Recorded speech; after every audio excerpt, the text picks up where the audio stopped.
Assalamualaikum warahmatullahi wabarakatuh.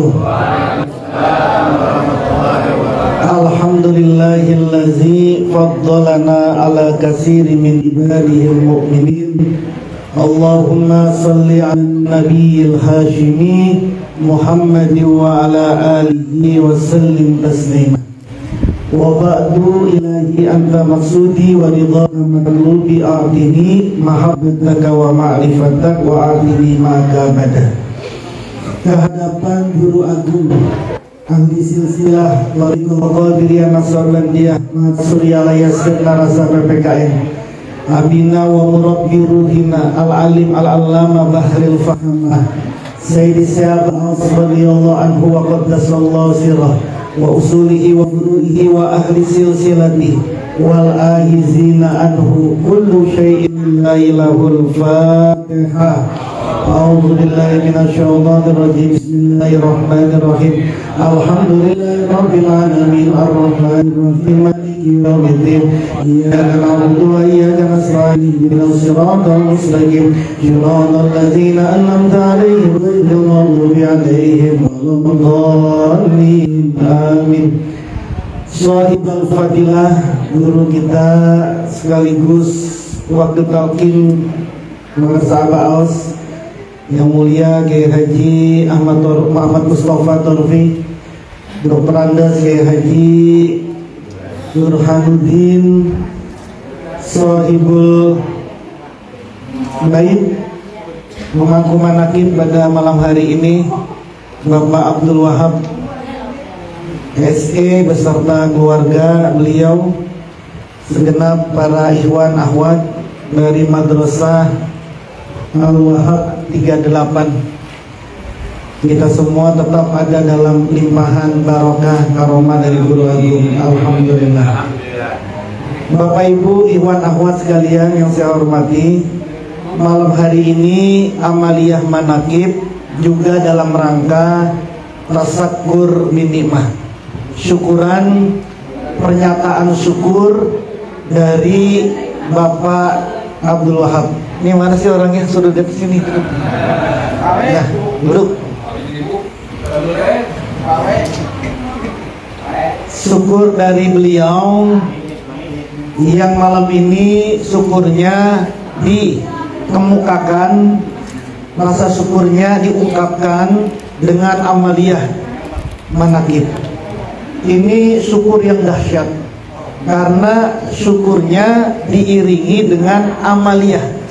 Amaliyahnya nggak tanggung-tanggung. Dari maghrib udah amaliyah full. Bahkan sudah sholat 12 tahun, udah ibadah selama 12 tahun melalui sholat 12 rakaat. Yang kata baginda Nabi, siapapun yang sholat 12 rakaat di antara maghrib dan isya, maka dia seperti ibadah 12 tahun tanpa cacat. Belum zikirnya, belum sholat-sholatnya, belum manakibnya. Jadi 2 jam, 3 jam, bahkan 4 jam, dari jam 6 sampai jam 10. Kalau nanti sampai jam 10, 4 jam amaliyah semua isinya. Gak ada dangdutannya, gak ada apa-apanya. Jadi ini luar biasa. Orang kalau syukur tapi ekspresinya dengan amaliyah, itu rasa syukur itu. Kalau rasa syukur ekspresinya ya tahlilan sebentar, habis itu selawatan sebentar, ceramah, habis itu dangdutan 1 jam. Ya beda ini. Nah, jadi alhamdulillah, bersyukurlah karena malam ini beliau dimampukan, dibisahkan untuk bisa mengekspresikan rasa syukurnya melalui amaliyah manakib Tuan Syekh Abdul Qadir Jailani. Alhamdulillahillazi faddalana. Ikhwan akhwat sekalian, syukur itu perkara penting. Agama sangat-sangat memerintahkan orang itu untuk bersyukur. Bahkan siapapun yang tidak mau bersyukur, maka dia akan dibuat oleh Allah menjadi ngerti tentang rasa syukurnya itu dengan quyida ilaihi bisalasil. Kalau dia ini nggak bisa bersyukur kepada Allah, maka dia akan diikat, diseret dengan rantai ujian. Punya uang banyak, punya rezeki banyak, tapi nggak mau bersyukur, lupa sama Allah, maka kata para ulama, dia nanti akan diseret menuju kepada Allah lewat ujian. Karena umumnya orang kalau lagi seneng itu lupa sama Allah, tapi giliran lagi susah deket banget itu. Sering banget saya sampaikan begini, kalau besok lagi harus bayaran, besok harus bayar kredit, bayar ujian, bayar anak, malam nggak punya duit, terus kemudian nanti malam tahajudnya pakai nangis-nangis nggak kira-kira? Pakai nangis-nangis nggak? Pakai sedih-sedih apa enggak? Tapi kalau tadi habis dapat transferan 50 juta, 100 juta, nanti malam kira-kira tahajudan pakai nangis apa enggak tahajudan? Ini kan orang terus-terusan, ketika kita lagi seneng nggak mau lupa itu. Giliran makan sate, makan apa namanya, gulai, boro-boro zikirnya, baca bismillah juga enggak.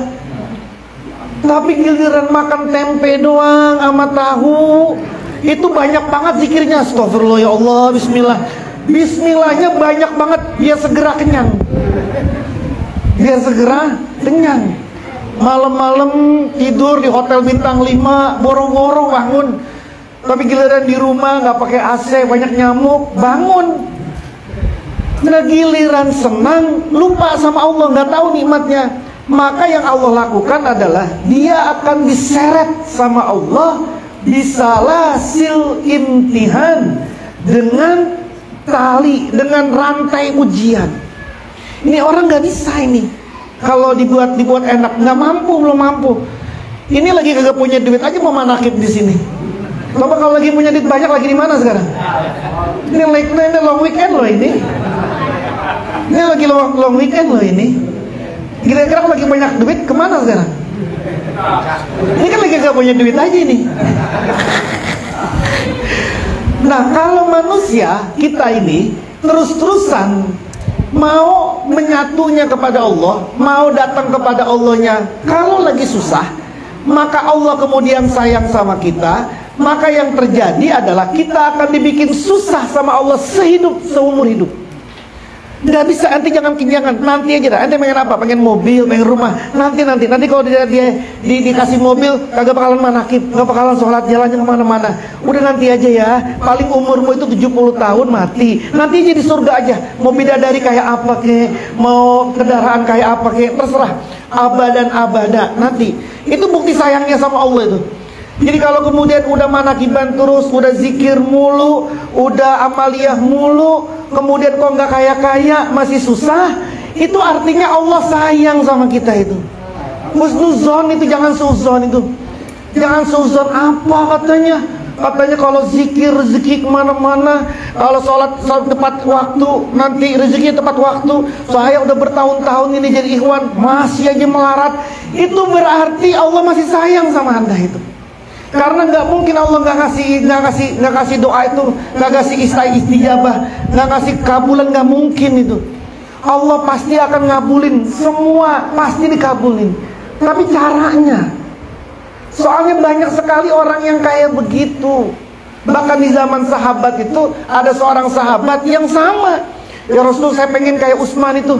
Saya pengen banget kayak Abdurrahman bin Auf, kaya raya dia, punya onta banyak. Onta, kalau sekarang dulu kan onta, kalau sekarang ya mobil lah. Terus kontrakannya banyak, hewannya banyak. Bisa katanya Rasul, jangan, kamu miskin saja. Terus, enggak Rasul, saya pengen banget kayak dia. Ngedesek mulu sahabat ini, ngedesek terus. Akhirnya kata Nabi, mau tetap kamu kaya, mau. Ya sudahlah, didoain. Ketika didoain sama Nabi kaya, mulai naik nih ekonominya. Ketika mulai ekonominya naik, yang tadinya 5 waktu sama Nabi, mulai hilang tuh. Subuhnya mulai hilang, nggak sama Nabi. Zuhurnya mulai hilang. Makin naik lagi kekayaannya. Seminggu sekali doang sholatnya, Jumatan doang sholatnya. Terus begitu, kagak lagi sholat. Bahkan ketika Rasulullah wafat, digantikan dengan Sayyidina Abu Bakar. Orang ini yang termasuk diperangi sama Sayyidina Abu Bakar karena tidak mau bayar zakat. Meninggallah dia dalam keadaan su'ul khatimah. Nauzubillah min. Itu zaman sahabat aja udah ada itu. Allah Maha tahu apa yang menjadi bagusnya kita. Kalau doa mah pasti dikabul. Tidak ada doa yang tidak dikabul, tidak ada. Semua doa pasti dikabul. Tapi kabulnya kapan? Di generasi kapan? Di usia kita yang keberapa? Atau di anak kita? Atau di cucu kita nanti? Di mana nih dikabulinnya? Atau nanti dikabulinnya malah di surga? Karena dalam riwayat, dalam hadis dikatakan ada orang ketika lagi dihisab, dia dapat pahala banyak banget. Lalu kata orang ini, ya Allah, ini pahala apa ya? Perasaan saya kagak berbuat ini dah, tapi kok banyak banget sih? Kata Allah, itu pahala atas doamu yang tidak aku kabulkan di dunia. Itu pahalanya. Maka kata orang itu, ya Allah, kalau saya tahu kayak begini pahalanya, mohon jangan kamu kabulin dulu doa saya di dunia. Saya nggak mau dikabulin di doa saya di dunia, mendingan di sini aja dikabulin. Segitunya Rasulullah itu ngabarin tuh. Jadi kalau udah tahu hadis begini, pengen dikabulin di dunia apa di akhirat aja nanti? Ayo, tetap aja kan galau kan? Tetap galau kan? Palingnya pengennya dua-duanya kan, di sini juga di sana juga, mana ada. Orang itu pahalanya buat yang tidak dikabulin di dunia kok. Kata Nabi, nanti orang-orang akan merasa nyesel. Ya Allah, kalau tahu kayak begini mah pahalanya, mendingan gak usah dikabulin doa saya. Saya dulu minta-minta motor, ya sebulan doang nikmatnya dapat motor itu, habis itu kagak nikmat lagi. Saya pengen banget punya rumah, pengen banget ini. Ternyata punya rumah begitu-gitu doang tuh. Saya banget dulu pengen banget punya ini, punya itu. Begitu-gitu doang kok. Ternyata begitu-gitu aja, nggak bertahan lama juga. Mendingan kayak begini, nyesel itu. Nyesel kata penduduk surga. Karena kita bukan penduduk surga, kalau ditanyain kayak begitu ya pengennya dikabulin di sini, ya wajar lah. Nah ya, jadi itu namanya syukur. Jadi syukur itu sangat-sangat penting sekali. Bahkan siapapun orang yang tidak mau bersyukur, faqad ta'arrada bizawaliha. Kalau dia ini tidak mau bersyukur, maka kata Nabi, dia sudah menghadapkan dirinya untuk hilang nikmatnya itu. Dia sudah mendaftarkan dirinya atas kehilangan nikmatnya. Kehilangan nikmatnya itu bukan berarti, bukan cuma dulu dia punya uang karena dia nggak bersyukur, lalu uangnya udah nggak ada. Enggak, itu mah ujian yang tingkat cereh itu, tingkat rendah itu. Kalau ujiannya yang lebih dahsyat lagi, ujiannya bahkan siksaannya yang lebih dahsyat, itu kalau orang nggak mau bersyukur, hartanya nggak habis itu, malah tambah banyak itu. Dalam agama disebut dengan istidraj. Istidraj itu ngulur kayak orang mancing. Udah dapat ini, dipancing aja terus. Satastadrijuhum min haitsu la ya'lamun. Kami akan istidrajkan mereka dari arah mereka yang tidak tahu. Kalau siksaannya itu masih rendah, itu kalau dia tuh dulu nggak bersyukur, hilang hartanya, itu siksaan yang rendah itu. Tapi azabun alim wala in kafartum inna azabi lasyadid itu, apa azabi sadid itu, siksaan yang sangat dahsyat itu siksaan ketika dia makin dia kufur, makin kaya dia. Semakin kufur semakin kaya dia. Itu azabi lasyadid itu, bukannya habis itu.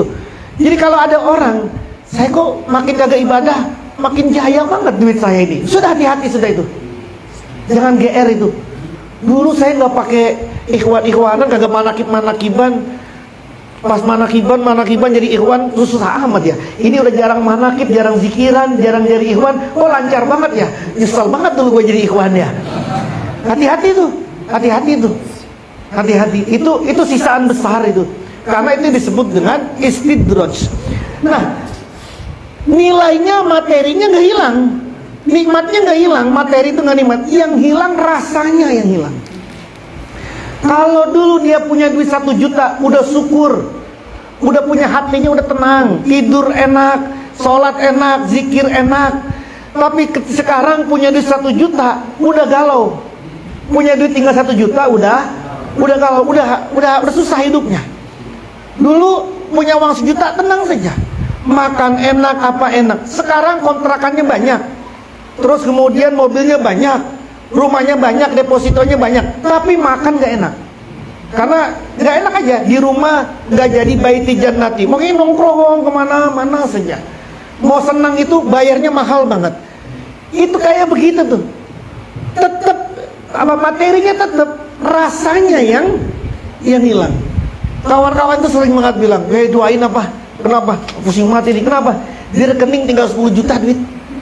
Oh, pusing aneh. Iya, tinggal 10 juta. 10 juta ini duit, aduh gimana ya? Duit tinggal 10 juta, pusing ngadu sama saya. Aduh pusing mati, duit tinggal 10 juta. Ibu kalau masih 10 juta di rekening, itu galau apa udah masih tenang? Galau apa masih tenang? Tenang kan? Iya tenang, berarti alhamdulillah insya Allah insya Allah barokallah, kira-kira begitulah. Ya, jadi enggak dia. Nah itu bukti. Sama seperti begini. Ada orang dikabarin dapat duit 10 juta. Dan nanti kalau ini dapat 10 juta nih, ternyata dapatnya cuma 9 juta. Nggak syukur. Maka yang 9 juta yang di tangan dia nggak kelihatan. Yang kelihatan itu yang nggak ada. Ini mestinya 10 juta, ini kurang sejuta, ini kurang sejuta, ini mestinya 10 juta. 9 jutanya yang di tangan nggak kelihatan itu. Yang kelihatan itu 1 jutanya yang tidak kelihatan. Sehingga ketika dia menggenggam 9 juta, itu hatinya nggak tenang. Mestinya 10 juta ini, mestinya 10 juta ini, tapi kurang sejuta ini. Terus pokoknya begitu. Jadi nggak ada syukur-syukurnya itu. Syukur-syukurnya, habis itu dikasih 1 juta lagi, dah 1 juta dikasih lagi, itu nggak syukur. Kalau dikasih lagi 1 juta, tadi ada 11 juta mestinya tuh. Begitu aja mati. Begitu saja sampai mati itu. Nah, jadi masalahnya adalah engkau ini mendapatkan rasa nikmat atau enggak, itu karena kolbu kita, hati kita itu punya ta'aluk enggak, punya kesadaran apa enggak, punya hubungan enggak dengan Allah. Merasa enggak kalau ini miliknya Allah, ini dari Allah, merasa apa enggak? Ini merasa dari Allah atau merasa dari jasanya kita sendiri, dari usaha kita sendiri? Siapapun yang nggak kenal sama Allah, yang tidak mau dekat dengan Allah, yang tidak mau kenal sama Allah, nggak bakalan ngerti tentang syukur ini, nggak bakalan paham. Bagaimana dia mau paham syukur? Dia nggak kenal kok, nggak bersama kok dengan yang memberikan nikmat itu. Bagaimana dia mau syukur? Ya tapi kan dia masih syukur-syukuran. Tapi ya coba aja mau gaya-gayaan apa-apa dia. Sekedar mau gaya-gayaan apa-apa. Nah, maka sekali lagi, dalam agama syukur itu penting banget. Bahkan kata Nabi, agama itu kalau dibelah ada 2. Agama itu kalau dibelah 2. Setengahnya adalah syukur, setengahnya lagi adalah sabar. Ad-dinu nisfani, as-syukru was-sabar. Agama 2 macam, syukur dan sabar. 2 aja ini. Maka manusia dituntut, kita ini dituntut untuk syukur sekaligus untuk sabar. Sabar sekaligus untuk syukur. Kalau dapat sesuatu, dapat rezeki, ya syukur juga, ya sabar juga. Emang kalau punya duit kagak boleh sabar? Wajib sabar itu. Apalagi punya duitnya baru tumben, udah lama banget kagak punya duit, udah berbulan-bulan kagak punya duit, giliran punya duit dendam banget. Itu biasanya orang kayak gitu. Udah lama banget kagak punya duit, tiba-tiba punya duit, itu rata-rata orang dendam banget itu. Wah, pengen beli ini, pengen beli ini, pengen beli ini, pengen beli ini, pengen beli ini. Maka orang punya dapat nikmat. Orang punya nikmat juga harus sabar. Syukur juga, sabar juga. Sabar apa? Sabar ngelola syukurnya. Sabar. Jangan masukin Shopee lagi. Terus topet lagi. Masukin keranjang lagi. Check out terus. Itu kan kudu sabar itu. Yang tadinya di Shopee pengen beli sesuatu, akhirnya nyari yang lain. Penuh itu keranjangnya itu. Masuk keranjang doang. Penuh itu. Nah itu butuh sabar itu. Punya rezeki harus syukur, harus sabar. Punya ujian, dikasih ujian sama Allah, juga harus sabar sekaligus untuk syukur. Ujian nih, dikasih musibah sama Allah, nggak punya duit atau lagi sakit, sabar dia, tapi sekaligus syukur. Kalau dia nggak ada syukurnya, sabarnya kurang. Kenapa? Karena dia cuma ngelihat ujiannya, nggak ngelihat yang lain. Maka kalau orang Betawi itu biasanya ngomongnya kalau ada sesuatu ada kata-kata untungnya itu. Ada orang tabrak, jeder, udah ketabrak nih, oh tabrakan dia, tapi untungnya kagak begini, untung aja dah, mobilnya di belakang tuh begini, ada untungnya itu. Nah itu maksudnya ada syukur. Kata kalau orang sini ada gitunya nggak? Kalau orang Betawi ada itu untungnya, sama ya, sama, masih ada untungnya. Itu ngelihat musibah bukan cuma sabar, tapi ngelihatnya syukur. Ada ibu-ibu punya laki, terus kemudian lakinya kayak begitu segala macam, sudah sabar, tapi ngelihat syukurnya, syukur dah gue punya laki mah. Itu orang kagak punya laki deh dulu, yang begitu jomblo aja, udah mendingan gue dah punya laki. Yang perempuan, yang laki-laki juga begitu, punya istri cerewet banget, sabar itu. Bahkan harus bersyukur, karena tidak ada ulama wali yang jadi wali kalau tidak ujiannya dengan istri. Coba cek, semua wali itu ujiannya pasti dari istri, pasti itu. Semua wali, termasuk guru agung kita, dari istri itu. Baginda Rasul juga dari istri. Jadi kalau bapak diomelin terus sama istri, itu artinya bapak calon wali. Nah, ucapin aja alhamdulillahillazi. Jangan cuma sabar, gue sabar, tapi ada syukurnya. Syukur alhamdulillah. Mungkin saya masuk surganya nggak pakai derajat sholat, nggak pakai pintu sodakoh, karena sholat saya masih begitu doang, sodakoh saya kagak ada. Mungkin saya masuk surganya lewat lisan istri saya, lewat lisannya istrinya, karena mau tetap bersabar atas cerewetnya istri. Nah jadi agama itu dua, itu tadi itu dua. Dia harus syukur, dia juga harus sabar. Ini penting. Kenapa kok agama ini ada dua? Kalau dipercaya ini dua, syukur dan sabar, karena manusia tidak mungkin lepas dari dua hal ini. Tidak mungkin manusia lepas dari rasa senang, tidak mungkin manusia lepas dari rasa sedih. Kalau senang dia syukur, kalau sedih dia sabar. Tidak ada satupun diri kita nih manusia yang tidak lepas dari dua ini nih. Semua orang pasti punya rasa senang. Ya senang dan teman-temannya senang, bahagia, gembira, gitu, luang. Terus satu lagi sedih. Tidak ada orang yang seumur hidup seneng mulu, nggak ada itu. Meskipun orang lain ngelihatnya seneng banget, kayaknya enak banget jadi lu ya, seneng banget kayaknya hidup lu ya. Kayaknya karena rumput tetangga lebih daripada rumput pribadi. Alhamdulillah itu. Alhamdulillah. Jadi maksudnya Anda itu dianggap sebagai orang yang senang terus, berarti Anda sukses itu jadi orang. Tidak memperlihatkan kesedihannya. Karena orang sedih itu pasti muncul, karena hati itu akan muncul efeknya kepada jasad. Kalau hatinya sedih, mukanya pasti kelihatan. Karena itu efek. Ruh hati yang ada di hati di sini itu pasti akan punya efek terhadap jasad. Itu pasti itu. Kalau hatinya lagi seneng, mukanya apa? Berceri-ceri itu, mau disengaja nggak disengaja. Tapi kalau hatinya lagi bete banget, mukanya kayak apa? Anda bisa nggak bedain muka orang lagi bete sama muka orang lagi ceria? Bisa nggak bedain? Mana ada orang lagi bete banget terus kemudian Anda ngajakin sesuatu dia mau, orang hatinya lagi nggak enak kok. Kenapa? Karena hati nih, ini hati nih. Maka kemudian munculnya ada di sini. Apa namanya, tolak ukurnya ini ada di sini. Kalau hatinya ini enak, maka dia menjadi enak ini semua. Tapi kalau hatinya menjadi buruk, maka semuanya menjadi buruk. Nah, maksud saya tadi, tidak ada orang yang lepas dari dua ini nih. Tidak ada orang yang lepas dari rasa senang dan rasa susah. Tidak ada. Pasti itu, pasti. Semua orang ngalamin ini. Tinggal intensitasnya aja yang berbeda-beda. Ada orang yang senangnya ini 2 bulan, baru kemudian susah 2 hari. Ada. Senangnya lama, susahnya sebentar. Ada orang yang susahnya udah berbulan-bulan, baru sehari senang dibikin susah lagi sama Allah. Ada itu. Udah seminggu nih susah, kagak punya duit, tiba-tiba dapat duit.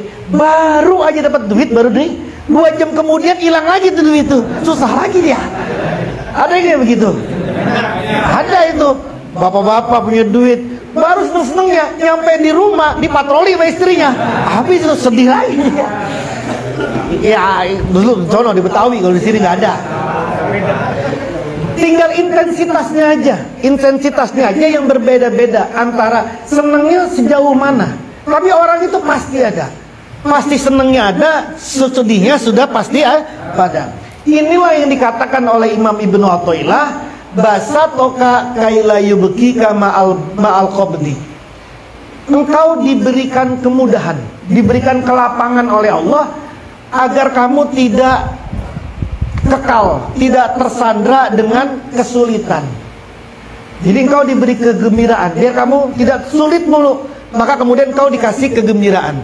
Wa qabadoka kaila yatrukuka ma'al basti.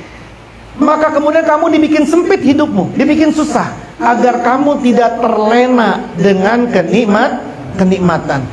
Allah bikin kamu nikmat agar kamu tidak tersandra dengan kesulitan. Lalu Allah bikin kamu ini sulit hidupmu, sakit dirimu, agar kamu tidak terlena dengan kenikmatan. Jadi pasti ada itu, pasti ada. Baru kemudian wa akhraja minhuma kaila yakuna dunak. Dan Allah keluarkan dari itu semua agar tidak ada di antara hatimu dunah selain Allah. Agar hatimu sudah tidak lagi merasakan mana senang, mana sedih. Udah nggak ada itu, udah nggak ada. Nah, orang yang sudah sampai di sini namanya orang yang sudah sirna rasa. Orang yang rasanya sudah sirna, hilang rasanya, bukan mati rasa, bukan. Hilangnya sudah rasanya sudah hilang. Orang yang sudah sirna rasa ini orang yang kalau dipuji santai saja, biasa aja. Dihina biasa aja. Dapat duit biasa aja. Nggak punya duit biasa saja. Itu namanya orang yang sudah sirna. Mau dijunjung-junjung sama orang kayak apapun nggak bikin GR dia. Tapi dihina-hina sama orang kayak apapun juga nggak juga ngerusak hati dia. Itu namanya orang yang sudah sirna. Guru agung kita sudah sampai kepada sirna. Nah, kalau yang kedua yang tadi sebelumnya, saya nanya sama Abah. Dulu saya punya majelis sebelum saya masuk dalam Toreko 2013. Saya punya majelis talim dulu, namanya MJM, Majelis Jawahirul Ma'nun dulu. 2013 saya ketemu sama pengarsa Abah. Lalu kemudian saya nanya, Abah, majelis saya namanya apa ya? Kata pengarsa, di sana ada sirna rasa, di sini ada sinau rasa. Gitu. Maka kemudian madrasah saya disebut dengan sinau rasa. Kata Abah, kan banyak orang Jawa, terus alumninya Jawa banyak, dah pakai nama sinau. Sinau itu artinya belajar, belajar mendalam. Belajar mendalam itu namanya sinau kalau dalam bahasa Jawa. Sinau itu belajar, tapi belajarnya itu mendalam banget. Itu kalau bahasa Jawa namanya sinau. Maka kata Abah, kalau di sana ada sirna rasa, nah di sini ada sinau rasa. 2013 kemudian pengarsa membuatkan nama buat majelis saya menjadi sinau rasa. Sinau rasa itu orang yang tadi nih masih dikasih seneng, masih dikasih susah. Kalau lagi seneng berapi-api kita, dipuji sama orang gembira kita, dipuji sama orang kemerah-merahan muka kita, terus GR kita, terus dipuji, dihina sama orang mulai sakit hati kita, dikatain sama orang muncul kejengkelannya, segala macam itu. Nah itu orang yang masih sinau itu. Nah tapi nanti kalau sinau, maka dia pasti akan sampai kepada sirna. Maka rasanya pasti dahsyat. Orang kalau sudah nyampe di sirna rasa, itu adalah orang yang sinaunya rasanya banyak. Makanya tidak ada para walinya Allah yang ujiannya itu sedikit, tidak ada itu. Karena dalam rumusnya agama, dalam agama itu semakin tinggi derajat dia, semakin tinggi ujiannya. Itu rumusnya itu. Jadi ujiannya Nabi pasti lebih tinggi dari ujiannya wali. Ujiannya wali lebih tinggi daripada ujian ulama biasa. Ujian ulama itu lebih tinggi daripada kita nih, daripada kayak kita nih, orang-orang biasa. Orang-orang yang toreko lebih tinggi ujiannya daripada orang-orang yang tidak kenal torek. Itu udah pasti tuh. Kalau kita kemudian bilang, ya Allah susah amat ya, hidup saya kayak begini, itu nggak ada seujung jarinya sama penderitaannya Nabi itu. Jangankan penderitaannya Nabi, penderitaannya pengarsa abah nggak ada seujung-ujungnya itu. Juk tangan siapa yang pernah ganjel perutnya dengan batu, bener-bener kayak gitu siapa? Siapa yang bener-bener masakin batu, bukan masak batu karena buat nyenengin anaknya? Siapa yang pernah di sini coba? Unjuk tangannya. Apalagi ahli manakiban, mana ada kayak begitu ahli manakiban. Kenyang terus. Sini makan, sono makan. Pulang manakiban bungkus buat besok pagi. Besok manakiban lagi bungkus lagi buat besok lagi. Selesai itu urusan makan. Apa Anda kita itu yang kayak begitu? Jadi kalau kemudian kita ini susah banget hidup kita, kemudian kita bilang, ya Allah saya cinta banget sama Rasul, saya pengen banget derajat saya tinggi kayak Rasul. Nggak ada ujung-ujung jari kita itu. Pengarsa abah kayak apa ujiannya coba? Udah jadi kiai besar, udah punya pesantren, ditinggal sama santrinya gara-gara ikut pengarsa abah. Kan saya dulu kan ngomong sama abah, ini saya belum ngomong sih. Saya punya jamaah, ketika saya masuk ke toreko, jamaah saya ini mulai macam-macam dah nih. Toreko segala macam. Ya jadinya si Demin. Terus pengen ngomong sama abah, pengen ngomong kok begini ya, jamaah di luar kok begini, katanya ikut saya, tapi kemudian saya masuk ke toreko dulu nih awal-awal kok pada begini-gini. Terus akhirnya saya ngomong mengersa nih, mau ngomong di Jagat Ars. Baru saya duduk, kata abah gini, abah dulu punya pesantren Al Irsyad namanya. Ya lumayan lah ada 400-an santri buat di kampung mah. Tapi ketika abah itu masuk ke Abah Anom, bubar. Nggak ada santrinya itu. Bahkan abah itu tidak boleh dicekal untuk khutbah Jumat. Kenapa? Karena dianggap sesat. Ikut dengan abahan. Siapa yang pernah disesat-sesatin di sini? Yang hilang apa namanya? Yang hilang jadwal Jumatannya siapa di sini? Nggak ada. Ya sekarang agak besar nih ujian kita ini. Tapi kan nggak sampai kayak begitu. Terus gimana pengersa abah sama Umi? Bagaimana pengersa abah dengan anak-anak yang 9? Bagaimana kehidupannya pengersa abah? Nggak ada seujung-ujung kukunya gitu. Kalau ngomong penderitaanmu dengan penderitaannya mereka, maka kemudian jangan GR-GRan lah. Oh saya mau nanti jadi guru mursyid, oh apa segala macam. Oh saya nanti tingkatan saya jadi wali. Ujian baru begitu aja ngengek-ngengek. Gak ada itu, gak ada. Ujian kita pasti jauh lebih rendah dari ujiannya wali, pasti itu. Karena kita belum wali. Iya pengersa abah, jangan melihat sekarangnya, ngelihat dulu prosesnya kayak apa. Jangan lihat sekarang. Sekarang mah ngelihatnya enak banget jadi mursyid ya. Begini pengen juga saya jadi mursyid. Cita-cita loh jadi mursyid, masya Allah. Kacau betul. Jangan lihat sekarangnya ya pengersa abah, ngelihat dulunya kayak apa. Udah nyampe gak ke sinar rasa? Kan saya sering baca cerita, di mata saya kok 2014 saya lagi sama pengersa abah di Kanzul, di Jagat Ars. Lalu kemudian ada ikhwan, abah ke parkiran yuk. Ya mau surprisein abah, mau surprise abah. Abah parkiran yuk. Ya parkiran dari Kanzul Ars ke parkir Jagat tuh. Nyampe di parkiran ada mobil Alphard. Lalu kemudian abah naik, abah berdoain. Naik abah, nyampe di depan diduduk itu kata orangnya, abah mobil Alphard ini buat abah. Kata Pak, oh ya sudah, amin. Dan balik lagi ke Kanzul, biasa aja enggak? Kalau anda digituin sujud syukur 7 hari 7 malam itu, teriak-teriak itu bikin status itu, gonjang-gonjang itu. Terus saya juga, ya kata bilang, aduh bu, yang sekarang mobil Alphardnya sama Abah Jagat itu tuh, saat itu tuh. Saya bilang, aduh bu, mau surprise ya, gagal ya. Iya, saya pikir mah Abah, wah bener nih. Wah bohong nih, ngeprank nih gitu ya. Bohong, bener, pengennya begitu pengennya. Kata Pak, oh ya sudah, udah balik ke Kanzul, duduk aja biasa lagi.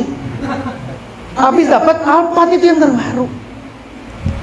Anda kalau dapat kayak begitu, gila itu pasti itu. Makanya hati-hati itu. Jangan GR-GRan, ya Allah saya pengen ini, saya pengen ini. Nanti kalau Allah kasih itu, belum tentu Anda sanggup itu. Kenapa? Karena wadah kita ini belum sirna rasa. Hati itu kayak wadah loh, hati itu kayak gelas loh. Kalau gelasnya itu cuma 100 mili, 300 mili, ya. Lalu kemudian ditumpahin sampai 500 mili dituangin di situ, apa yang terjadi di situ? Tumpah. Kenapa? Karena wadahnya cuma 300 mili. Hati juga begitu. Hati kalau cuma nampungnya 300 mili, kemudian kemasukan sesuatu yang adanya 500 mili, tumpah kemana-mana itu, moncerat kemana-mana itu. Itu konsep hati kayak begitu. Kenapa? Karena hatinya masih sempit, belum jembar. Hatinya itu belum seluas samudra. Kan sering saya sampaikan juga, sering saya contohin. Anda punya gelas, taruhin batu, tumpahin batu, apa jatuhin batu, kan gelasnya airnya pasti akan muncrat. Batu yang sama lempar ke kolam, muncrat juga kan, tapi sedikit. Lempar lagi ke kali, muncrat juga nggak? Tapi muncratannya gimana? Lempar lagi itu ke laut, kayak apa coba? Batunya sama, tapi efeknya berubah. Kenapa? Yang satu dilempar ke laut, yang airnya luas, yang satu dilemparnya ke gelas yang wadahnya kecil. Maka ibu-ibu kehilangan duit 10.000 aja udah bikin status itu. Wah, duit 10.000 ini hilang kemana-mana, itu udah bikin status itu. Karena hati kita ini sempit itu. Nah, hati yang sempit, Anda pengen minta rezeki yang banyak, gila Anda itu. Coba misalnya, termalam Anda zikir, Anda malam zikir nih, ya Allah saya pengen ya Allah rezeki yang banyak. Datang malaikat, nah mau rezeki banyak, langsung dikasih duit 100 juta depan Anda. Langsung nih tiba-tiba Anda kasih duit 100 juta nih, teng gitu. Itu gila itu, yakin itu. Kenapa? Karena hatinya nggak kuat menahan gejolak. Kan Anda ketika mendapatkan sesuatu kan hati kan pasti bergejolak kan. Nah kalau gejolaknya itu tinggi banget, gejolak itu keras banget, sementara wadahnya itu nggak kuat, yang terjadi koslet di otaknya ini. Jadi jangan kemudian mikir, oh ya Allah saya pengen kaya raya, lalu tiba-tiba datang duit 100 juta. Itu bisa gila Anda itu, beneran deh. Saya itu pernah, ya Allah, wirid Pak Kulhu 1002 itu dulu pernah masih di pondok itu. Kulhu 2000 apa malam Selasa, malam Rebo, malam Kamis, malam Jumat, 3 malam. Malam Rebo, malam Kamis, malam Jumat. Malam Jumat datang Syed Abdul Wahid namanya, yang punya kodamnya Kulhu itu. Datang, ngapa? Saya minta uang berapa, 10 juta.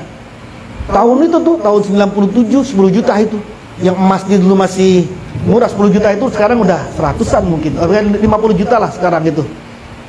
Saya minta dia 10 juta. Beneran dikasih saat itu saya udah mau gila itu. Kenapa? Karena tiba-tiba ada uang segitu gitu. Datang itu baru segitu tuh. Kenapa? Karena wadahnya nggak kuat kita ini. Jadi jangan GR-GRan, jangan maksa-maksa. Ya Allah saya pengen punya mobil. Ya kerja enggak, apa enggak. Terus kemudian Anda tiba-tiba dikasih mobil kayak tadi nih. Datang itu ada ikhwan datang, terus kemudian nggak punya mobil, ya mau manakib ya enggak. Ini mobil saya datang. Waduh, Anda itu stres itu, Anda itu. Paling itu bukan Pak, karena gejolak hati Anda pasti itu mah. Kenapa? Karena hati itu punya wadah. Kesenangan itu isi. Ketika isinya itu lebih dari wadah, yang terjadi muncrat. Itu udah hukum manusia kayak begitu. Maka sudah biasa saja. Nah, balik ke syukur. Kalau kita orang bersyukur itu lain sakartum, udah sakartum saja kita. Di konsep kita itu tidak ada la azidannakum. Maka di konsep kita itu tidak ada minta-minta. Kenapa bersyukur? Saya bersyukur biar nanti Allah tambahkan rezekinya. Itu nggak ada di konsep kita itu. Nggak ada transaksi kayak gitu, nggak ada. Nggak ada dalam tradisi tasawuf, dalam tradisi toreko. Ada orang, ada ikhwan, tasakuran apa? Tasakuran ini biar nanti Allah kasih saya yang berlebih-lebih lagi. Nggak ada itu konsepnya itu. Karena konsep dalam tasawuf, dalam toreko, pokoknya ibadah saya titik. Syukur-syukur saja. Nanti la azidannakum, yang nambahin itu bukan urusan kita, itu mau urusan Allah. Kalau ada orang ngedoain, sekarang mudah-mudahan Pak Wahab karena sudah bersyukur Allah kasih limpahan rezeki yang melimpah-limpah lagi, amin. Itu mah doa kita sama dia, nggak apa-apa. Tapi kalau beliaunya sendiri bilang, saya tasakuran nih, nanti rezeki saya biar sekian-sekian, saya sesantunan anak yatim nih, biar nanti usaha saya laku, biar nanti saya bisa begini. Itu bahkan kata Tuan Syekh, syirik itu. Lihat kita Futuhul Ghaib itu, syirik itu. Jadi orang yang menuntut matlubnya siwallah, yang ditujunya itu selain Allah, fahuwa syirkun. Siapapun yang matlubnya, apapun yang matlubnya, tujuannya bukan Allah, maka itu kata Tuan Syekh, syirik itu. Kenapa syirik? Menduakan Allah. Kenapa menduakan Allah? Karena surga itu makhluk apa kholik? Makhluk. Uang kholik apa makhluk? Makhluk. Pahala kholik apa makhluk? Berarti ketika kita pengen dapat uang, pengen ibadah, tapi karena pengen uang yang banyak, berarti tujuan kita makhluk apa kholik? Makhluk. Karena tujuannya makhluk, bukannya kholik, kata Tuan Syekh, syirik. Coba. Syirik itu bukan lagi kufur, itu syirik. Kenapa? Karena tujuannya bukan Allah. Nah kita tiap hari ngomong, ilahi anta maksudi waridoka mat, ridhomu yang dituntut aku. Jadi kalau ada orang ikhwan yang dituntutnya bukan Allah, bukan ridhonya Allah, masih nuntut kaya, masih nuntut pahala, bohong dia. Faqad kazabah, sungguh bohong dia. Kenapa bohong? Ilahi anta maksudi lo dia ucapin sama dia. Waridoka matlubi, ridhomu doang ya Allah yang aku minta, yang aku tuju. Saya sholat biar engkau ridho, saya sedekah biar engkau ridho, saya manakib biar engkau ridho, saya zikir biar engkau ridho. Bukan karena transaksi apa-apa. Itu udah kelas kita, bukan lagi kelas orang awam. Berarti nggak boleh? Boleh, ada dalilnya, tapi bukan kelasnya lagi. Itu mah kelas orang awam yang kalau mau apa-apa harus diiming-imingin dulu. Kenapa? Oh ini kalau begini nanti dapat sodakonya 100.000, nanti akan dikasih 1 juta. Oh mau deh kalau gitu. Itu mah anak kecil. Itu mah bukan orang torikoh itu. Kenapa sholat? Oh sholat biar nanti pahalanya sekian. Kenapa nggak begini? Oh nanti ada neraka yang begini. Itu mah tingkatannya begini. Kenapa tasakuran sekarang? Biar nanti usaha saya naik lagi. Biar jabatan saya sekarang masih guru biasa, nanti jadi direktur, nanti jadi kepala sekolah, bahkan kepala dinas nantilah Abdul Wahab ini misalnya. Ya, tujuannya begitu. Bukan kita itu. Kita ini pokoknya ibadah-ibadah titik saja. Nggak ada tendensi apa-apa, tidak ada permintaan apa-apa. Semuanya terserah Allah. Syukuran sekarang ini, ya sudah syukuran saja Pak Abdul Wahab ini. Syukuran saja, jalanin perintah. Urusan nanti bagaimana Allah nambahin, sudah urusan Allah, itu kan urusan kita. Nggak ada transaksi apa-apa. Itu yang disebut dengan ilahi anta maksudi waridhoka mat. Nah, orang yang punya seperti ini pasti di dalamnya sudah kokoh. Kalimat takwanya sudah kokoh.